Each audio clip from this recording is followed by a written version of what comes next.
Sa tuwing tayo ay namamasyal, isa sa mga ikina-excite natin ay ang mga pagkain at pasalubong na pwede nating dalhin pa uwi.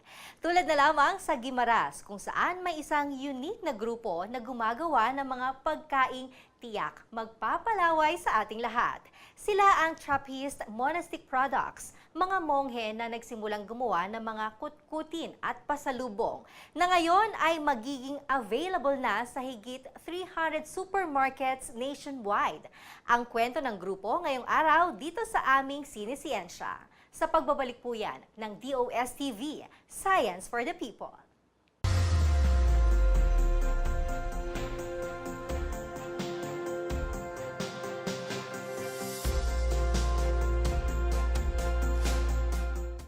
There's a vibrant business for micro enterprises here in Guimaras.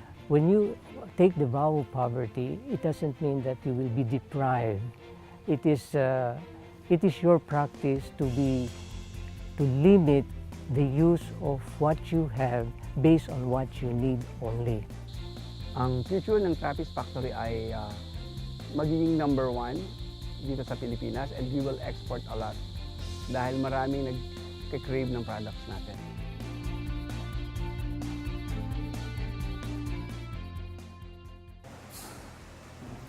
Ang Trappist is, ito yung mga monks dito sa Guimaras. They started 1972, and then after that, in 2 years, nagawa na sila ng kanilang livelihood, which is yung jams and jellies. And then, that time siguro, for so long, ang kanilang total sales nila is about 150 lang. But right now, almost 1,000 something dumami. I mean, 1,400%. Before, ang business ang naghahawak mga monks. That's why the reason now, they hired me, I'm not a monk, to handle the business. For them, para makapag-concentrate sila sa prayers. Because they pray 7 times a day. They start prayers 2 o'clock in the morning. So, kaya lahat ng business, ako na nag-handle. At the time when we were alone running the whole thing, it was very difficult, to get our own men, our own monks to work in the factory. And so the brother had to hire people until it started to grow. And then I think around last December, the abbot was able to make some connections, and we decided that we would put the business end in the hands of a layperson, since we don't really know as monks most of us are trained not in the financial area. We're now here in Guimaras, who produces the best mango in the world.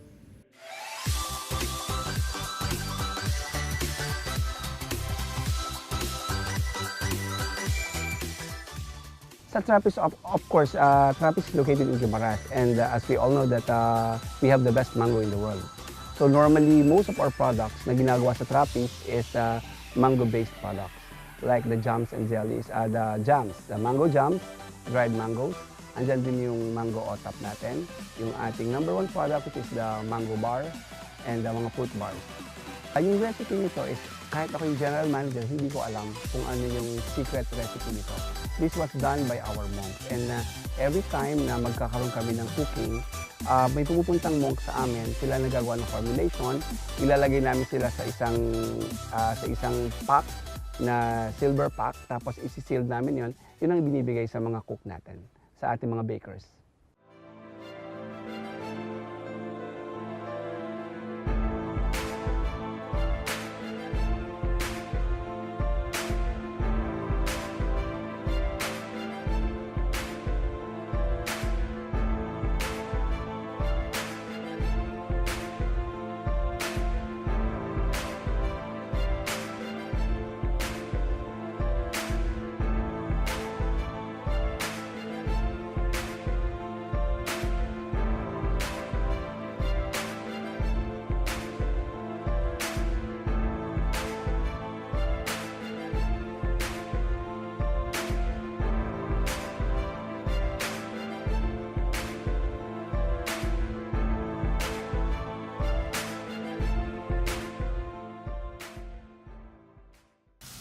may total of 12 tons na Before, syempre, because Trappist is a monk, so hindi naman sila ganun ka-liquid. Wala silang masyadong puhunan. So that time, nung nalaman ng DOST, doon nakausap. Kasi normally, if you want to preserve the food, saan ka pupunta? Sa government office, which is DOST. So doon, nag-umpisa ang lahat. Doon nila nalaman na may mga assistance na ginagawa ang DOST. So yung setup or ito yung Small Enterprise Technology Upgrading Program, ito ay yung banner program ng Department of Science and Technology and being championed by the regional offices. At ang objective dito ay matulungan yung ating mga micro, small, and medium enterprises. Ang objective talaga na setup is maiangat natin yung productivity ng ating mga MSMEs kasi lalaki yung impact niya sa ating socio-economic development. Yung unang engagement po namin sa kanila is through our provincial offices kasi sila po yung nasa field. And then, nag-avail po yung Trappist ng mga trainings muna namin, ng mga consultancies. And then eventually, nung nalaman po nila yung kanilang critical equipment na kailangan sa kanilang production, doon na po sila nag-avail ng Innovation System Support Fund under sa setup. Before dati, ang packaging is para siyang para siyang yung sa mga foil pack. But right now, naka-box na. Kumbaga, na-improve yung quality. One reason is, naging marketable tayo because of our packaging, lalo sa supermarket. Madali mag-stock up kasi lahat ngayon naka-box. So with the help of the DOST, tinulungan nila tayo sa design and kahit dun sa puhunan para magkaroon tayo ng ganitong packaging. Yung packaging kasi is something that we are doing aggressively in Western Visayas because we believe na yung packaging talaga is a game changer. Pag naayos mo yung product quality, it's not enough to really make sure na papasok sila sa market. So what we do is that pag maganda yung product, compliant na siya sa food safety standards natin, talagang binibigyan namin ng attention ang packaging kasi it will allow the company to really enter the mainstream market. At kitang-kita naman yung impact niya. No? So dati maliit na sila na operation, ngayon napakalaki na ng kanilang operation. They employ more people and their products can be found almost everywhere in the Philippines. Unlike noon, na yung produkto ng Trappist Monastery, makikita mo lang doon sa kanilang pwesto mismo sa Guimaras. Ngayon sa mga airports, sa mga pasalubong centers, sa ating mga naglalakihan ng mga department stores ay pwede mo nang bilhin yung kanilang mga produkto. Without the help of DOST, we will not be able to advance in technology. So we really appreciate very much the assistance of DOST. I think DOST helped us a lot in developing how to extend the life of our products, and also they also give us some assistance when it comes to machineries and the technology and seminars that they are giving to us, to our employees. These are really were very helpful in the development of our products and in our business. Napakalaki ang problema na solusyonan. Before, yung paggagawa natin ng jams, manual. Kailangan natin ng kawali, yung malaking kawali para doon ginagawa. But right now, meron tayong mga boiler na through DOST na acquire. So based on the production ngayon, quantity-wise, dumami siya. Kasi based on the demands ng ating distributors, then we need to supply. If there is a demand, definitely there is a supply. So ngayon, based on the intervention nga, we work hand in hand with the DOST or the Department of Science and Technology for us to come up or to meet the target na especially for our distributors. Malaki ang naging impact nun kasi before manual ginagawa. But having this boiler, mas marami kaming nagagawa, mas mabilis nagagawa at mas tama. Dahil sa tulong ng makina sa amin, magkaroon kami ng kapahinga kami kunti at makapagtrabaho kami sa bahay ng kung anong gagawin namin doon pagdating. Well, before is for the year, ang benta is 150,000. But right now, last year, I think it's about 20 million. So yung impact sobrang laki. Ilang folds siya. Well, yung lahat nating employee, hindi sila yung sinasabi natin talaga na graduate. Sila yung mga out-of-school youth, yung mga hindi nakagraduate. So binibigyan natin ng employment dito. They started with, I think, less than 10. They have grown into 30, and now they have, I think, more or less 75 out-of-school youths. And all these workers have families with them, and for sure, they were able to uplift the living conditions of their families. Masaya yung nagtutulungan kami, iba nagkulitan pero para sa trabaho naman. Maayos ang mga trabaho. Masaya ako dahil nakapasok ako sa factory. Malaki na itulong sa akin, sa aking pamilya, sa mga anak ko nag-aaral. Kasi kinuha nila na bilang isang Trappist sa sponsor ng anak ko sa college. Ngayon medyo lapit sa mag-graduate. So, pagtrabaho rito, papalapit ako sa Panginoon. Kasi nga, isang religious ito eh. Maraming di dapat gawin na natuturuan kami ng mga monks dito na magagandang kasal. Napasalamatan ko mga munghe nga tinulungan nila ako sa pagpaaral ng anak ko, sa lahat.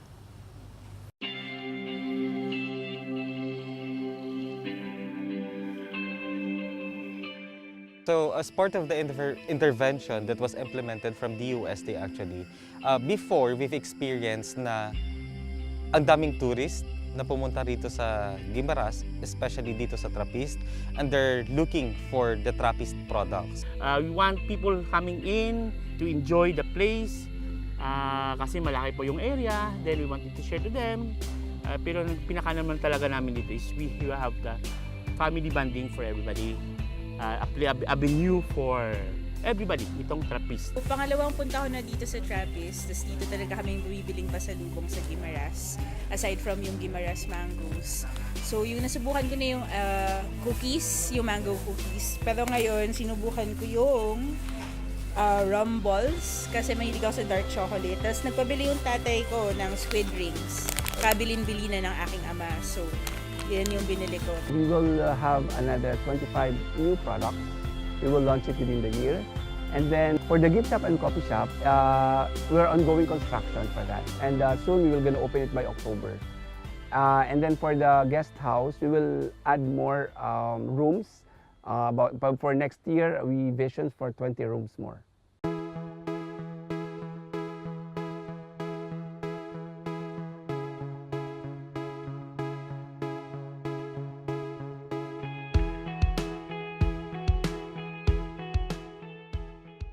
For me, not because I'm from Trappist, we have the brand and we are #1.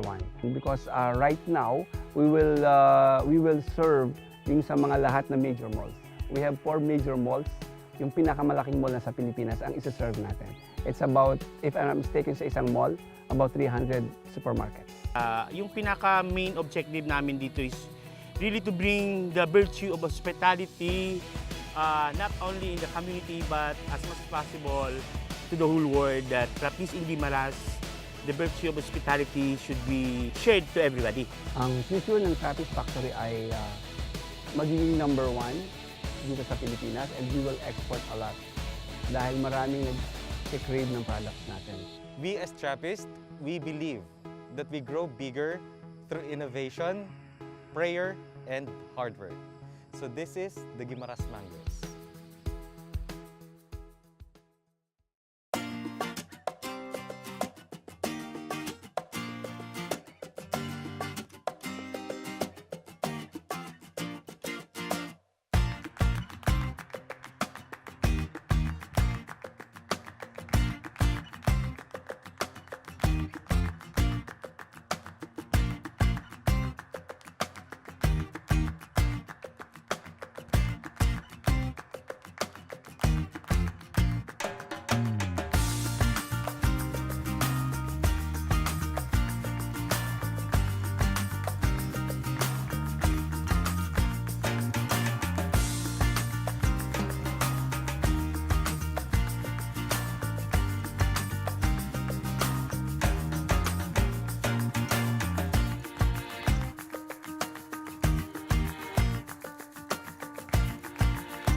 Magandang araw ho sa lahat ng ating mga kababayan. Isang frontal system ang nakakaapekto ho ngayon sa extreme northern Luzon o yung dulong hilagang Luzon at sa kasalukuyan ay nagdudulot ho ito ng maulap na kalangitan na may mga kalat-kalat na pag-ulan at pagkidlat. Pagkulog doon nga ho sa Batanes at maging sa Babuyan Group of Islands. Pero dito po sa Kamaynilaan at sa nalalabing bahagi ng ating bansa ay inaasahan pa rin natin ang bahagyang maulap hanggang sa maulap na kalangitan lamang na may kalat-kalat na pag-ulan o pagkidlat. Pagkulog lalo na ho pagdating ng hapon at gabi.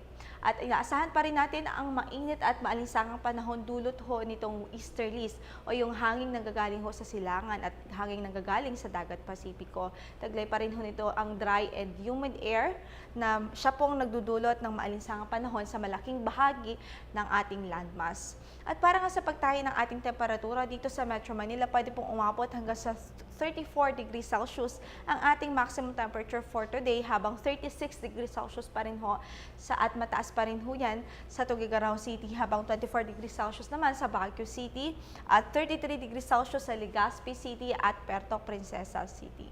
Sa Kabisayaan naman, pwedeng umabot hanggang sa 33 degrees Celsius ang ating maximum temperatures for Cebu at Iloilo City, habang 32 degrees Celsius sa Tacloban.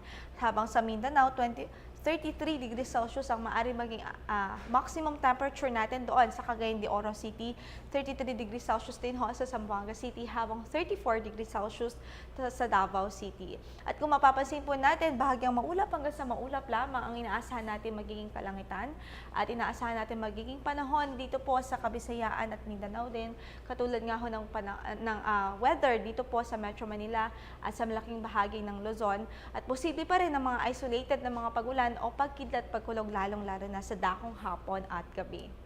At good news pa rin sa ating mga kababayang mangingisda dahil pinapayagan pa rin ho ng Coast Guard na pumalaot maging yung mga maliliit lamang na sasakyang pandagat sa araw na ito dahil inaasahan ho natin ang banayad hanggang sa katamtamang pag-alon lamang ho ng ating karagatan sa halos buong kapuluan. At para naman sa ating 3-day weather outlook, let's start in Metro Manila. Inaasahan po natin that in the next 3 days, pwede pong umabot hanggang sa 34 degrees Celsius ang ating maximum temperature dito sa Kamaynilaan. At patuloy na magkakaroon ho tayo ng bahagyang maulap hanggang sa maulap na kalangitan na may mga isolated o mga pulupulong mga pagulan o pagkidlat, pagkulog. Sa Baguio City naman, katulad nga ho ng weather dito sa Kamaynilaan, wala po tayong inaasahang disturbance na maaari mag-cause ng malawakan at malalakas na pag-ulan doon, maliban na lamang sa mga isolated na thunderstorms. But apart from that, inaasahan natin ang bahagyang maulap hanggang sa maulap lamang na kalangitan na may mga isolated na mga pagulan at pagkidlat, pagkulog. 25 degrees Celsius ang maaaring maging maximum temperature for tomorrow, habang tinataya namang pwedeng umabot hanggang sa 24 degrees Celsius sa araw ho yan ng Sabado at 25 degrees Celsius sa araw ng Linggo. Sa Legazpi City naman, para sa ating special weather forecast, inaasahan ho natin ng bahagyang maulap hanggang sa maulap na kalangitan na may kalat-kalat na pag-ulan o pulupulong mga pag-ulan o pagkidlat, pagkulog. At para sa pagtaya ng ating temperatura, 32 degrees Celsius ang maaaring maging maximum temperature for tomorrow, habang tinataya namang umabot sa 33 degrees Celsius ang ating maximum temperature for Legazpi City sa araw ho yan ng Sabado at Linggo. Sa Metro Cebu naman, hinaasahan ho natin ang bahagyang maulap hanggang sa maulap na kalangitan doon na may mga isolated na mga pagulan o pagkidlat, pagkulog or thunderstorms po natin tinatawag. And then para naman sa temperature ho natin, pwede pong umabot hanggang sa 33 degrees Celsius ang ating maximum temperature for tomorrow sa Metro Cebu, habang maaari pong mag-persist yan hanggang sa araw ng Sabado. At 32 degrees Celsius naman ho sa araw ho yan ng Linggo. Sa Davao City naman, inaasahan natin ang generally fair weather apart from localized thunderstorms. At para sa pagtaya ho ng ating temperature, pwede umabot hanggang sa 33 degrees Celsius ang ating maximum temperature for tomorrow. 33 degrees Celsius din ho sa araw ng Sabado, habang 32 degrees Celsius sa araw ho yan ng Linggo. Ang sunrise natin kanina is 5:30 in the morning at inaasahan nating lulubog ang araw mamaya sa ganap na alas 6:15 ng hapon. Ito po si Lori Din de la Cruz mula dito sa Pag-asa. Maraming salamat ho. DOSTv would like to thank Filipino Creazione de Mano Incorporated. Visit their showroom at ground floor lobby, PSMBFI Building, 318 Santolan Road, West Crame, San Juan City. SciTev, the world's leading source of reliable and authoritative news, views and analysis on information about science and technology for global development. Visit their website at www.sidev.net. Nakakatakam naman ang mga pagkaing napanood natin mula sa Guimaras. Pero mas natuwa ako sa pagtutulungan ng ating gobyerno, lalo na ang DOST at ng mga nasa pribadong sektor upang makapagbigay ng kabuhayan at pagkakakitaan sa ating mga kababayan. Kaya naman sa susunod na bibisita kayo ng Guimaras, make sure na may Trappist monastic products kayong maiuuwi. Ako po si Jel Miranda at ito po ang DOSTv, Science for the People.